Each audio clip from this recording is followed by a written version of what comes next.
جب ربنا آتنا فی الدنیا حسنۃ وفی الآخرۃ حسنۃ وقنا عذاب النار کی دعا ہم اسی پارے کی آیت نمبر 201 البقرہ میں دیکھتے ہیں، یعنی دنیا کا صبر یہ ہے کہ جو حلال سے ملے، حسنہ سے ملے وہ لے لو، اور اس کے باہر کوئی ایسی چیز جو اللہ کی نافرمانی سے ملے اس کو چھوڑ دو۔ پھر اسی میں ایک اور دعا بقرہ 250 میں ربنا افرغ علینا صبرا وثبت اقدامنا وانصرنا علی القوم الکافرین، اے ہمارے رب ہمیں صبر دے، ثابت قدمی دے، اور کفار قوم پر ہماری مدد فرما۔ اس میں بھی رب سے صبر مانگا۔ تو صبر کیا ہوتا ہے؟ ایک لفظ میں کہہ دوں، پورے کا پورا دین ہی صبر ہے۔ اگر صبر نہ ہو تو آپ ایک رب پہ صبر کیسے کریں گے؟ پھر آپ تو کئی دروں پہ جائیں گے، کبھی اس کا در کھٹکھٹائیں گے، کبھی اس کا دروازہ نوک کریں گے۔ صبر کا مادہ نہ ہو تو کیا نماز ادا ہو سکتی ہے؟ سونے کو دل چاہتا، کھانے کو دل چاہتا، بولنے کو دل چاہتا، لیکن وَاسْتَعِینُوا بِالصَّبْرِ وَالصَّلَاةِ، اللہ نے صبر اور نماز کو جمع کر دیا، تو صبر کے بغیر نماز ادا نہیں ہوتی۔ صدقہ کرو، تو صدقہ کیسے ہوگا اگر صبر نہ ہوگا؟ نفس پہ قابو پائیں گے تبھی تو اپنا مال دوسروں کو دیں گے۔ حج کی بات ہے تو حج صبر کے بغیر کیسے ہو سکتا ہے؟ وہ تو ایک ایک قدم پہ صبر کا ایک سفر ہے۔ صلہ رحمی کا حکم دیا تو اگر صبر نہ ہوا تو کیسے آپ برے سلوک کے جواب میں اچھا سلوک کریں گے؟ کوئی آپ کو تکلیف دے اور آپ اس کو سہولت دیں، کوئی گالیاں دے اور آپ پھول دیں، تو آپ صبر کے بغیر معاف نہیں کر سکتے۔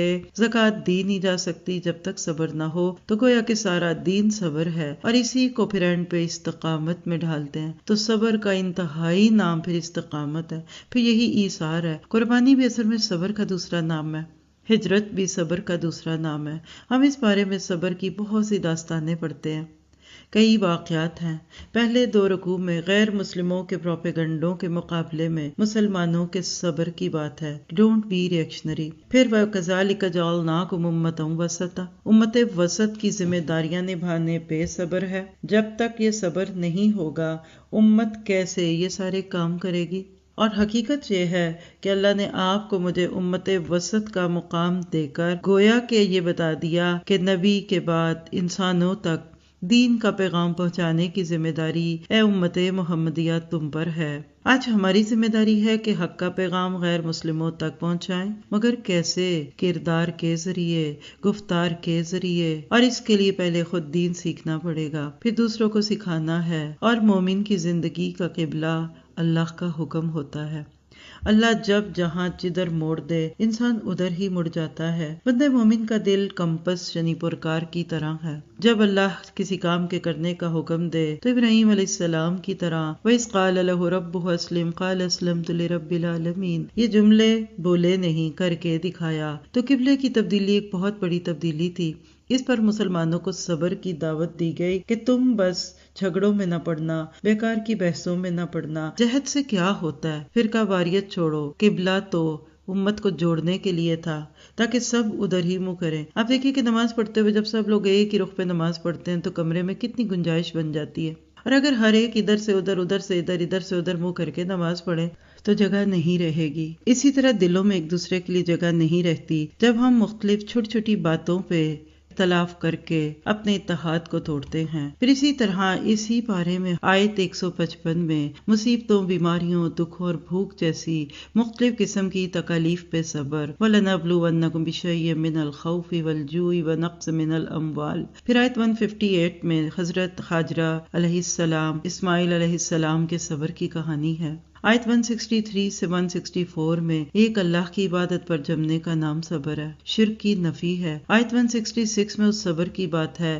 جو ان لوگوں کو کرنا پڑے گا جنہوں نے اپنی ساری زندگی دوسروں کی آس پہ گزار دی کہ کل قیامت کے دن فلاں ہمیں بچائے گا، فلاں ہماری مدد کرے گا، کسی کے نام کے چڑھاوے دیے اور کسی کے لیے کچھ، لیکن قیامت کے دن وہ سب سے بیزار ہو جائیں گے۔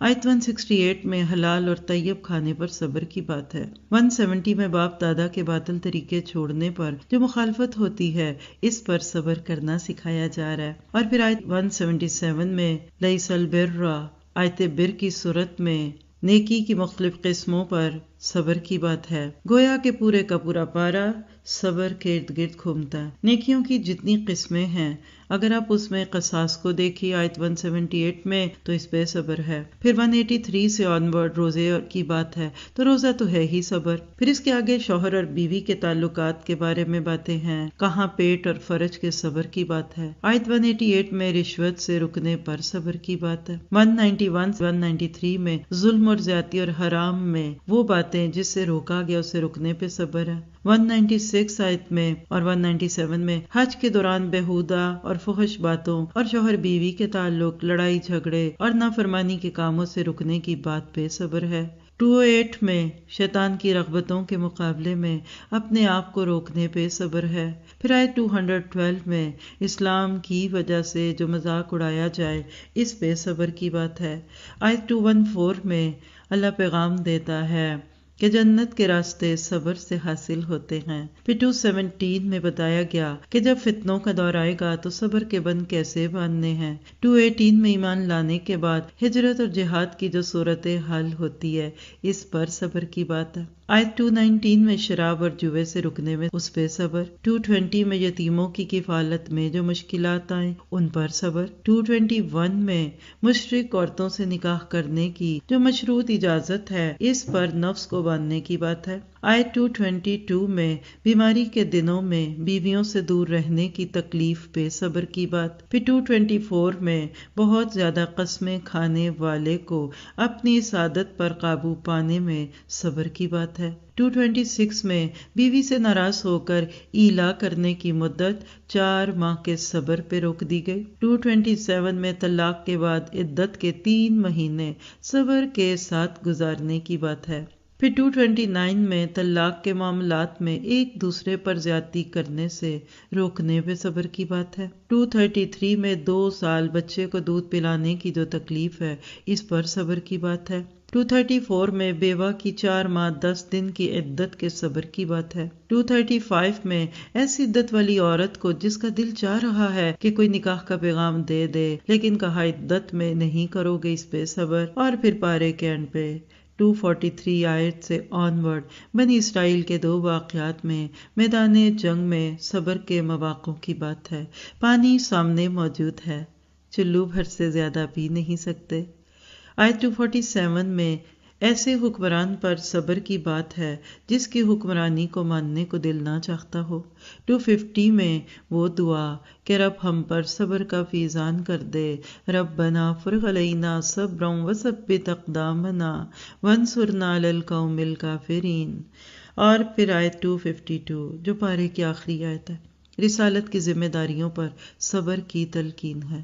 آپ دیکھیے کہ پارہ 142 البقرہ سے شروع ہوتا ہے اور 252 پہ جاتا ہے. ابھی میں نے جلدی میں آپ کو اتنی مختلف آیتیں بتا دیں، شاید آپ کو بوجھل لگا ہو، لیکن حیرت نہ ہوئی کہ صرف 10 سے 15 منٹ کے بیچ میں ہم نے پورے پارے میں سے صبر کے اتنے نقطے لے لیے. اور اگر مصحف سامنے رکھ کر ہم اس کو دیکھیں سنیں تو ہم اور بھی فائدہ اٹھائیں. تو بات یہ ہے کہ صبر صبر اور صبر. قبلے کی تبدیلی سے جب بات شروع ہوئی، بالکل اسی طرح جب آج ہماری زندگیوں کے قبلے بدلتے ہیں تو بھی شور اٹھتا ہے. ایک وہ قبلہ ہوتا ہے جس کی طرف ہم منہ کر کے نماز پڑھتے ہیں 5 دفعہ دن میں. جس نبی کے ذریعے وہ قبلہ معلوم ہوا انہوں نے ہمیں زندگی گزارنے کے سارے قبلے سکھائے. شادیوں کا قبلہ کیا ہو، غم کے موقع پہ کیا ہو، کمائی کا قبلہ، گھرداری کا قبلہ، بیوی اور شوہر ہونے کے ناطے ذمہ داریاں کیسے ادا کرو. تو گویا کہ ہر معاملے کا ایک قبلہ ہوتا ہے، ہم سب نے اس میں سنت کو سامنے رکھنا ہے. حیرت کی بات ہے کہ جب نماز کا وقت آئے تو فیتے سے اور انچز ٹیپ سے قبلے کو ناپیں، 19-20 ہو جائے تو کہتے ہیں نماز نہیں ہوئی، فتوے دیے جاتے ہیں. لیکن جب ہم عملی میدان میں آتے ہیں تو ہمارے سارے قبلے کیوں بدل جاتے ہیں؟ ہم پھر اس وقت کیوں بھول جاتے ہیں؟ ہماری شادیوں کے قبلے دہلی کی طرف اور ہمارے لائف سٹائل نیو یارک کے ہوں. یہ کیا ہے؟ تو لہٰذا آپ نے میں نے اس سے یہ سیکھنا ہے کہ جب اللہ کا حکم آ جائے پھر سب کو چھوڑ دیجیے. شعور سے قرآن پڑھنے کے بعد یہی ایک تبدیلی تبدیلی آتی ہے۔ ہر دن قرآن ہمیں ایک آئینہ دکھاتا ہے جس میں ہم اپنے چہرے کے داغ دیکھتے جاتے ہیں اور ایک ایک کر کے انشاءاللہ اپنے آپ کو بدلتے جائیں گے۔ اگر آپ میں سے کسی کا تبدیلی کا سفر شروع ہو گیا تو آپ کو مبارک ہو، اللہ کی رحمتوں کا ظہور آپ پہ ہوا، آپ تقویٰ کے درجوں پہ فائز ہو گئے۔ پھر اس کے بعد اللہ تعالیٰ نے مشرق اور مغرب کی ان ساری بحثوں سے نکال کر امت مسلمہ کو امت وسط ہونے کا سبق دیا۔ افسوس کی بات ہے کئی نسلیں آئیں اور چلی گئیں اور ان کو یہ تک نہ پتا تھا کہ یہ کام اللہ نے ہمیں دیا۔ آج بھی کسی لے مین چلتے پھرتے راستے میں گزرتے ہوئے بچے کو، پھر ایک بڑے کو، پھر ایک مالی کو، پھر ایک ماسی کو، پھر ایک ینگ کو، ایک افسر کو روک کے تو پوچھئے کہ اللہ نے ہمیں کام کیا دیا۔ وہ آپ کے حال حلیے سے آپ کو دیندار سمجھ کر فوراً کہے گا نمازیں پڑھو۔ یعنی ہمارا دین نماز روزے سے شروع ہوتا ہے، حالانکہ وہ تو تیاری کے مراحل تھے۔ اصل کام امت وسط بننا ہے، لوگوں کو رب سے جوڑو۔ آدم علیہ السلام سے لے کے نبی صلی اللہ علیہ وسلم تک ہر دور میں اللہ نے نبوت کا تار جوڑے ہی رکھا، اور ایک وقت میں کبھی 2 بھی نبی آتے تھے، کبھی ایک علاقے میں ایک تو دوسرے میں۔ آدم علیہ السلام کے جنت میں نکلنے کے وقت جو وعدہ کیا گیا تھا کہ اب میں لوگوں کی ہدایت کا پیغام بھیجوں گا، نبی آئیں گے، کتابیں آئیں گی، پھر جو مان جائے گا اس کو جنت ملے گی۔ اللہ نے یہ وعدہ پورا کیا۔ پھر کیا ہوا؟ خاتم النبیین محمد مصطفیٰ مجتبیٰ صلی اللہ علیہ وسلم آ گئے، اللہ کے نبی آخری نبی بن کے۔ آپ کے بعد قیامت تک کے لوگوں کو یہ دین کون پہنچائے گا؟ ذرا سوچئے اللہ کے نبی نے کیا جواب دیا ہوگا۔ آپ نے فرمایا اب یہ کام میری امت کرے گی۔ آج میں اور آپ اس ذمہ داری کو محسوس تو کریں۔ جس نے اس ذمہ داری کو محسوس کر لیا اس کی زندگی کا قبلہ بدل گیا۔ اس نے اپنے آپ کو اس پیغام کی نشر و اشاعت کے لیے، ترویج کے لیے جو کر سکتا تھا اس نے اپنے آپ کو ڈیووٹ کر دیا۔ ہم کہتے ہیں ڈونیٹ کرو، اسلام کہتے ہیں ڈیووٹ ہو جاؤ، تم خود اللہ کے بن جاؤ۔ غیر مسلموں تک اسلام کی بات لے کر جانی تھی، ہم تو ابھی تک آپس میں ہی الجھ رہے ہیں۔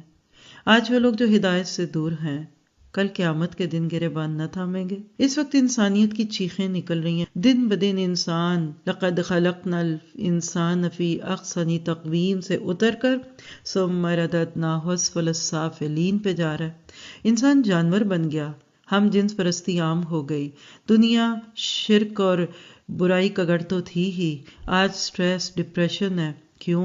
آج امت مسلمہ نے یہ کام چھوڑ دیا۔ کسی جگہ صفائی کے کام پہ معمور کمپنی کام چھوڑ دے تو وہاں گزرنا محال ہو۔ آئیے خود سے چند سوال کرتے ہیں، کیا میں غیر مسلموں کو اسلام کا پیغام دینے کی کوشش کرتی ہوں؟ کیا مجھے ذمہ داری کا احساس ہے؟ کیا میں اپنے ہمسائے کو پیغام دے چکا؟ کیا میں اپنے ساتھ کام کرنے والوں کو رب کا پیغام دے چکا؟ اسی طرح ہم میں سے ہر عورت اور مرد اپنے ارد گرد رہتے ہوئے لوگوں سے اپنے آپ کو شروع کریں، اپنا محاسبہ کریں گے، اور خاص طور پہ ہم غیر مسلم ملکوں میں رہنے والے کتنی سہولتوں میں پلتے ہیں، نہ جانے وہاں جا کر کیا ہونے والا ہے، کون کون ہمارے گریبان نہ تھامے گا۔ آپ کے کسی کی امانت ہو اور آپ واپس نہ کریں تو اس کو حق ہے کہ کل آپ پہ کلیم کر دے۔ یہ اسلام کی امانت ہمارے ہاتھوں میں دوسروں کے لیے تھی۔ اللہ ہمیں شعور کے ساتھ جینا اور مرنا سکھا دے، اللہ کا حکم سن کر عمل کرنے والا بنا دے۔ پھر اس کے بعد آپ دیکھیے کہ اللہ نے ذکر کی بات کی نا، تو ذکر کیا ہے؟ ہر وقت اللہ کو یاد رکھنا۔ ایک ہوتا ہے کسی کو یاد کرنا اور ایک ہوتا ہے کسی کو یاد رکھنا۔ یاد اس کو کرتے ہیں جو بھول جائے، تو اللہ تو بھولنے والی ہستی ہی نہیں ہے۔ اس لیے اللہ تعالیٰ ہمیں بتاتے ہیں کہ تم اپنے آپ کو اللہ سے جوڑ دو۔ کب یاد رکھیے؟ ہر وقت یاد رکھیے، گناہ کرتے ہوئے بھی یاد رکھیے، نماز پڑھتے ہوئے بھی یاد رکھیے۔ بندے مومن کو اللہ کبھی نہیں بھولتا، اور جس قدر قرب محسوس کریں گے اتنا اللہ تعالیٰ کے ساتھ اپنے آپ کو جوڑیں گے۔ تو آپ کہہ سکتے ہیں کہ پھر صبر کیا ہے؟ استقامت، ایثار اور قربانی، مصیبتوں اور تکلیفوں پہ صبر، اللہ کی فرما برداری کرنے پہ صبر، گناہوں سے خود کو روکنے پہ صبر، تقدیر پر راضی رہنے کا صبر، اعضاء کا صبر، جذبات کا صبر، پورے کا پورا دین ہی صبر ہے، اور جنت کے راستے صبر سے حاصل ہوتے ہیں۔ پھر اسی پارے میں تکلیف کے وقت پڑھنے کی ایک دعا سکھائی گئی، انا للہ و انا الیہ راجعون، اللہم اجرنی فی مصیبتی واخلف لی خیرا منہا۔ اللہ کے نبی نے یہ الفاظ بتا دیے، تو جب کوئی تکلیف آئے تو یہ دعائیں مانگیے۔ پھر آپ دیکھیے کہ صبر کا متضاد بے صبری ہوتی ہے، یعنی سننے کے بجائے بولنا شروع کر دینا، کسی کی بات کاٹنا، کسی کے بارے میں جلد رائے قائم کر لینا، اس سے بھی اپنے آپ کو بچانا ہے ہم نے، اور پھر اللہ کے گھر کو آباد کرنے کے لیے ایک گھرانے کے صبر کی بات ہے۔ ان الصفا والمروۃ من شعائر اللہ، ابراہیم علیہ السلام اور بی بی ہاجرہ کے ذریعے اللہ نے یہ بات ہمارے لیے حجت بنا دی کہ ہم اپنے گھروں کو دیکھتے رہ جائیں گے تو اللہ کی طرف لوگ نہیں آ پائیں گے۔ آج خانہ کعبہ کی رونق اور آبادی کو دیکھیے اور اس بوڑھے میاں بیوی اور ایک معصوم بچے کے صبر کو یاد کیجیے، پھر اس کے بعد کائنات پہ غور و فکر کی دعوت ہے۔ رب کی معرفت جس طرح قرآن پڑھنے سے ملتی ہے، اس طرح کائنات پہ غور کرنے سے ملتی ہے، کیونکہ قرآن اللہ کا قول ہے اور کائنات اس کا فعل ہے۔ اور جب اللہ کی معرفت ہو جاتی ہے پھر اس سے محبت آتی ہے، پھر اس سے محبت ہوتی ہے۔ والذین آمنوا اشد حبا للہ، پھر اللہ کا تعالیٰ کے احکامات ماننا آسان ہو جاتے ہیں۔ تو آئیے ذرا اپنے آپ سے پوچھئے، کیا میرے دل میں سب سے زیادہ اللہ کی محبت ہے؟ سب محبتوں کو پیچھے چھوڑ کر مومن اللہ سے محبت میں شدید ہوتا ہے۔ اگر کسی بات میں ٹکراؤ ہو جائے، چاہے اپنے نفس کے ساتھ، اپنے گھر والوں سے، اپنے معاشرے، خاندان اور برادری سے، تو سب کو ناراض کر کے ایک رب کو راضی کر لیتی ہوں۔ لیکن شیطان راستے میں روڑے اٹکاتا ہے، اس کے وار سامنے آتے ہیں، اپنا بن کر آتا ہے، اچھے کو برا اور برے کو اچھا کر کے دکھاتا ہے، ایک طرف عیش و عشرت کی رغبت دلاتا ہے، دوسری طرف فقر سے ڈراتا ہے۔ اور جب ہم آیت بر پڑھتے ہیں تو پتہ کیا چلتا ہے کہ نیکی چند ریچولز کا نام ہی نہیں، لا الہ الا اللہ کہنے سے لے کر ہر چھوٹی بڑی نیکی ایک درخت کی طرح اسلام کا بھرپور اظہار ہے۔ جڑوں سے لے کر تنا، تنوں سے شاخیں، شاخوں پہ پتے اور پھر پھل پھول، تو چھوٹی نیکیاں اور بڑی نیکیاں کرو، ہر قسم کی نیکی کرو۔ پھر اس میں وصیت کے احکامات ہم نے دیکھے کہ وصیت کتنی ضروری ہے، زندگی میں کر دینی چاہیے۔ اور ایک مرنے والا یا مرنے سے بعد میری دولت میرے مال کا کیا ہو، 1/3 سے زائد کی وصیت نہیں کی جا سکتی، باقی ورثاء کا ہے۔ وصیت کا حقدار صرف وہ ہے جس کو وراثت میں حصہ نہیں ملنا تھا، اور یاد رکھیے اسلام کسی کا حق نہیں مارتا۔ پھر ہم نے اس میں رمضان کے روزوں کی رغبت دیکھی، کیسے روزے رکھتے رکھتے عید کا دن آ جائے تو پھر تکبیرات کہو، عید کی نماز پڑھو، عید کے دن سوتے نہ رہ جاؤ، نیکیوں کی توفیق ملنے پہ اللہ کا شکر ادا کرو۔ اور رمضان کے فوراً بعد حرام سے رکنے کی باتیں کر کے بتایا کہ رمضان میں حلال سے رکو گے تو غیر رمضان میں حرام سے رکنا آسان ہوگا۔ اور باطل مال میں رشوت بھی ہے، سود بھی ہے۔ اور پھر اس کے بعد چاند سے متعلق کچھ توہمات کی تردید کی گئی، بڑھتا چاند، گھٹتا چاند۔ آج ہمارے ہاں بھی یہ بیکار باتیں ہیں، چڑھتے چاند کی تاریخوں میں شادی رکھو، 13 کے بعد نہیں رکھو۔ یاد رکھیے گھٹتی تاریخوں کو منحوس کہنا، بڑھتے چاند کو برکت والا کہنا، اسلام کا اس سے کوئی تعلق نہیں۔ بات تو یہ ہے کہ اسلام کو نافذ کرو، اپنی ذات سے شروع کرو، پہلے علم اور تبلیغ کرو، علم لو، سیکھو، سکھاؤ، اور سب تک علم کی روشنی کو، اس قرآن کی شمع کو روشن کرتے جاؤ۔ جب بات نہ بنے، جب قلم نہ اٹھیں، جب لوگ تمہیں مارنے آ جائیں، پھر کسی شرط کے ساتھ، پھر شرائط کے ساتھ قتال کی بھی اجازت ہے۔ قتال کی شرائط کیا ہیں؟ نمبر 1، اللہ کے دین کا غلبہ مقصود ہو، نہ مال غنیمت، نہ کشور کشائی، فتنے، ظلم یا زیادتی کا خاتمہ ہو، عبادت گاہوں میں بیٹھے عبادت گزاروں کو نہ پکڑا جائے، عورتوں، بچوں، بوڑھوں اور معذوروں پہ ہاتھ بھی نہ اٹھایا جائے، اور پھر یہ سارے مینرز یوز کرتے ہوئے تم آگے سے آگے بڑھو۔ آج میں اور آپ خواہش کرتے اور دعا بھی کرتے ہیں کہ اللہ دین کو غالب کرنے میں ہماری مدد۔ دین کے غلبے کے لیے کس چیز کی ضرورت ہے؟ نمبر 1، علم کی، علم حاصل کیجئے۔ دوسری بات، مال لگائیے۔ جب مسلمان اپنا مال روک کے رکھتے ہیں تو اللہ کی طرف سے پھر دشمن کو مسلط کر دیا جاتا ہے۔ ظاہر ہے کہ جب جنگ ہوگی تو ہتھیاروں کی ضرورت تو پڑے گی۔ آج کے مسلمانوں کا مزاج کیا ہے کہ سب سے زیادہ خرچ لغویات اور فضول کاموں پہ کرتے ہیں۔ ہمارے دلی جذبات کی آئینہ دار ہماری دعائیں ہوتی ہیں۔ خود کو اپنی دعاؤں کے آئینے میں پہچانیں، خود کو اپنی دعاؤں کے آئینے میں دیکھیں، ہماری سوچیں، ہماری کوششیں کس کی طرف ہیں، ہمارے اعمال کیسے ہیں، کیا ہم صرف اپنی ذات کے لیے تو نہیں جی رہے؟ جو دنیا میں صبر نہیں کرے گا اس کو آخرت میں نہ ختم ہونے والے عذاب پر صبر کرنا پڑے گا۔ پھر ایک اور صبر ہے، اور وہ کہ عقیدے کے اختلافات کے باوجود ایک دوسرے کو برداشت کرنا سیکھو۔ جہالت، ابا پرستی، انا، تکبر، فرقہ واریت، یہ وہ روڑے ہیں جن کو ایک ایک کر کے ہٹا دو۔ اور پھر پارے کے اینڈ پہ نجی زندگی کے مسائل، کہیں نکاح، کہیں طلاق، کہیں عدت، ان سب کا حل کیا ہے کہ تمہاری جانیں، مال اور عزت دوسروں پر حرام ہے۔ تو آخر میں یہی پیغام دوں گی کہ امت مسلمہ دنیا میں اللہ کے دین کے نمائندے بن کر آئے۔ ہم نے یہ پیغام حق پوری دنیا کو پہنچانا ہے، لوگوں کی روحانی بھوک کو مٹانا ہے، قرآن کو عام کرنا ہے، اور جو علامہ اقبال کہہ گئے کہ لب پہ آتی ہے دعا بن کے تمنا میری، آج ہماری بھی یہی تمنا ہونی چاہیے کہ ہر جگہ میرے چمکنے سے اجالا ہو جائے، اور وہ دعا جو اینڈ پہ ہے، ربنا افرغ علینا صبرا وثبت اقدامنا وانصرنا علی القوم الکافرین۔